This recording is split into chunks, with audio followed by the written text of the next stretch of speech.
買房相當於買一個生活方式。有冇朋友咧想要望湖景，而且咧帶車位嘅四房戶人？今日嚟到石岐區南區東區交界嘅恒大綠洲睇一套四房。嗱，呢度咧呢個小區可能會有啲朋友覺得會缺車位。嗱，呢度睇到嗎？隔離嗰度起咗幾層高嘅停車場啊，所以話車位係充足嘅。但係唔使擔心，呢套房本身係自帶車位出售嘅。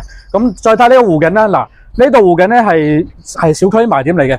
恒大綠洲嚟講，只有一期有咁靚嘅湖景。呢套房咧係一個大四房，呢個係一個歐式嘅復古風格，係一個飛機戶人嚟嘅。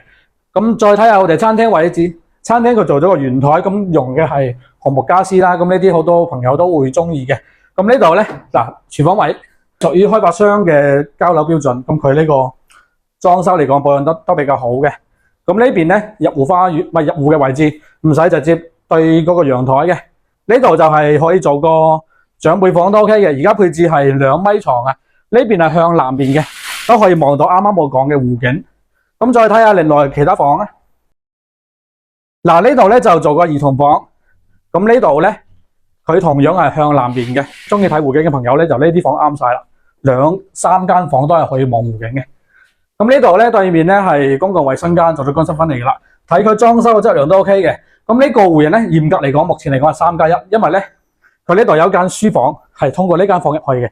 咁如果你真係需要改翻4房嘅話咧，你喺呢度位置主人房做多道門嘅話，就變翻真正嘅4房啦。咁當然啦，如果係咁做嘅話咧，呢個衣帽間咧就唔係喺主人房入去啦。